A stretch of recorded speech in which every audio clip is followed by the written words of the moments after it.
In today's video, we're going to review the Edward Green Galway field boot in Cordovan and suede with Dainite outsoles. I'm Kirby Allison, and I love helping the well-dressed acquire and care for their wardrobes. Join me as we explore the world of quality, craftsmanship, and tradition.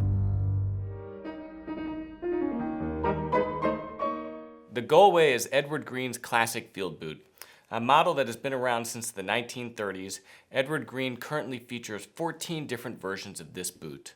The one we're going to review today is one of their seasonal variants and is made up with Horween's iconic Cordovan No. 8, a clove suede trunk, and substantial Dainite rubber outsoles. A large departure from the classic English dress shoes we've reviewed so far on this channel, this boot is a traditional field boot that would be a commonplace component of any gentleman's wardrobe in the late 19th or early 20th centuries. Today, though, it is just at home hiking or shooting in the English countryside as it would be in town for an urban warrior. But first, let's talk about Edward Green. The famous English shoemaking firm was founded in 1890 by Mr. Edward Green, an expert shoemaker whose motto was "excellent without compromise." Quickly, his factory in Northampton, England became closely associated with some of the finest Goodyear Welted shoes in the world.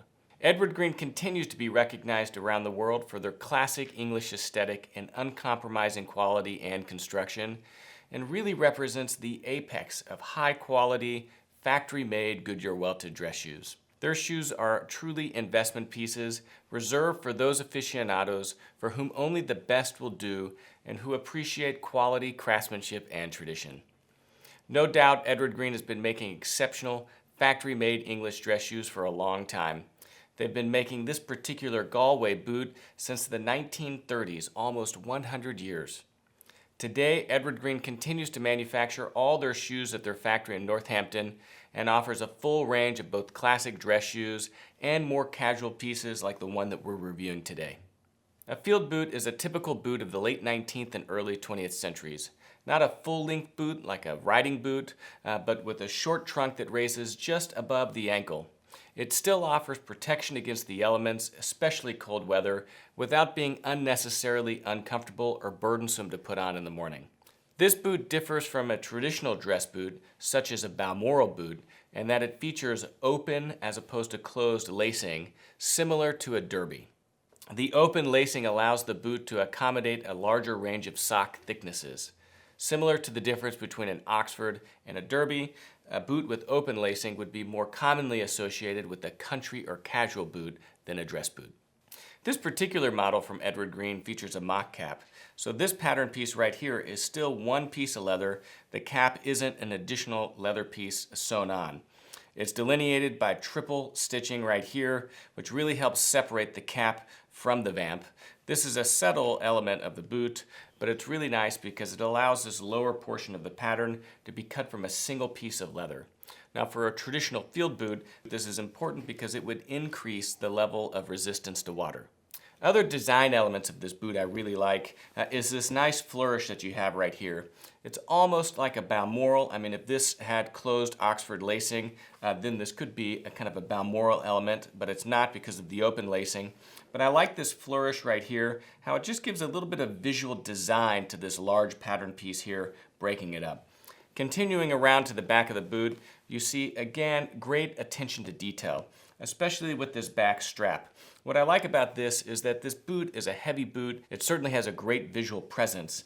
And so that element has been continued kind of all the way along here. Again, we see beautiful lines as this kind of comes out and then comes back in, kind of nipping right above the heel. But this strap that you would use to help pull the boot on is really quite substantial. Now, Edward Green easily could have made this, half a centimeter more narrow, but I like the nice kind of thickness of this because, again, it balances the proportions of this boot. Continuing around, again, you see these same elements echoed on the interior of the boot. Kind of a nice tight waist for a boot. Now again, with the boot you would have a relatively square waist compared to some of Edward Green's other shoes because again, you want that stability and structure right here. But you still see nice last definition in here, especially for a boot. Now, the boot also features a beautiful soft suede trunk. Now this is their clover suede, which has a nice kind of rust tone that balances the red Horween No. 8 very nicely. And again, you see a beautiful single needle row of stitching that goes up the lacing or the facing here that again just has a beautiful, elegant line to it. Now it's this degree of attention to their patterns that really has helped separate Edward Green from other shoemakers. There's without question an elegance to their patterns, even for something like this boot that is otherwise quite visually substantial. There's still this soft, almost kind of delicate subtlety and elegance to the design itself.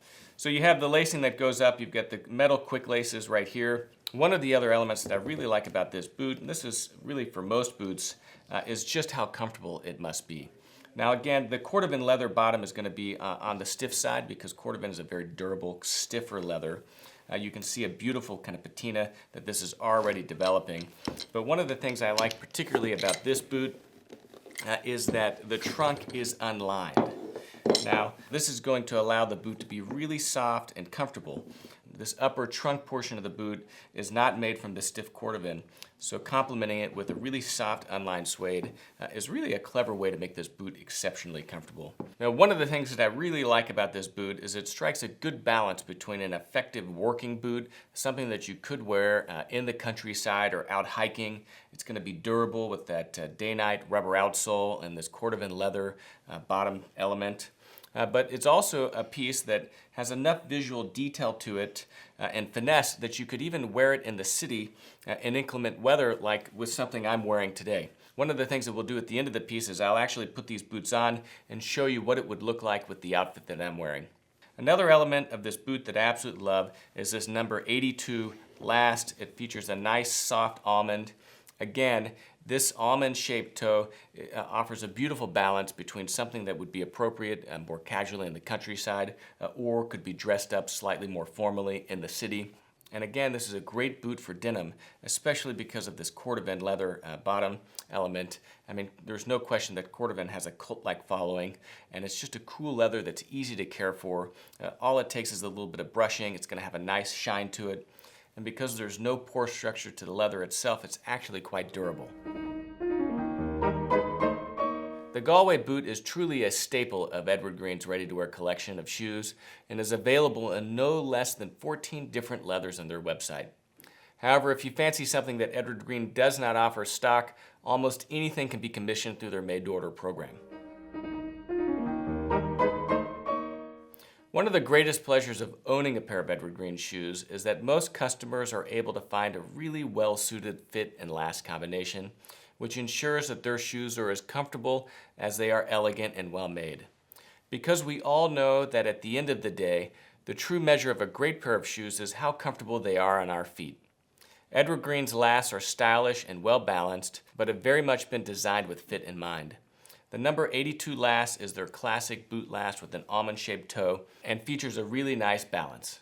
Edward Green will also make up your specific width fitting in any stock style for no surcharge. So while certain seasonal models may only be available in a standard E width, if you needed something a little bit wider, like a D or something a little bit narrow, they could accommodate this for no surcharge. This is an exceptional level of service rarely offered today, especially for most ready-to-wear makers. As far as sizing is concerned, it is important to note that UK sizes are 1/2 size smaller than the equivalent US shoe size. So if you're someone that wears, say, a 9, like I am, you would want to size your Edward Green 1/2 size smaller to an 8.5. So this is a UK 8.5 or a US 9, and so this should fit me quite well. As far as widths, E denotes Edward Green's standard width, with C being narrow and D being slim, and F being wide and G being extra wide. All that can be confusing, which is why Edward Green has an extensive sizing guide on their website. The boot is also available in other calfskins for $1,610 US or about 1,200 pounds. Now there's no question that this is an investment piece, and this particular boot with the Cordovan upper and the Dainite outsole is even more so because Cordovan is a premium material. But this is without question a beautiful boot, exceptionally well made, with really interesting materials that would be a welcomed addition to any man's wardrobe. Now, if you're someone that enjoys, wearing a boot in the country or just wants a really interesting, stylish boot to wear with jeans in the city, this particular boot is an exceptional choice. The Cordovan leather certainly makes this boot different than the other calfskin models, and certainly is more of a boot for someone that is into shoes and certainly materials like the Cordovan leather. And it's an absolutely beautiful boot that I think is well balanced, still has some nice design elements and lines that gives it just enough style to really be interesting and something that I would feel comfortable wearing in the city. Edward Green's Galway boot with the Cordovan leather upper and the Dainite rubber outsoles is certainly a shoe that I can recommend.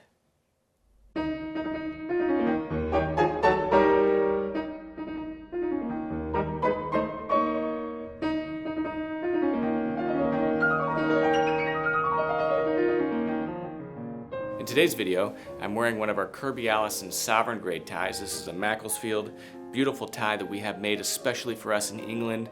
They're hand slipped with a beautiful interlining that I worked years to develop that ensures that this tie always ties a beautiful knot with a perfect dimple.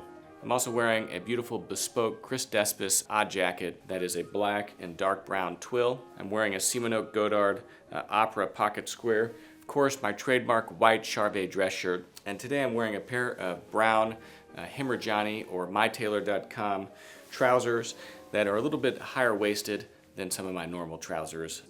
And a very special pair of shoes today. These are my bespoke Foster & Sons cap-toe Oxford semi-brogues.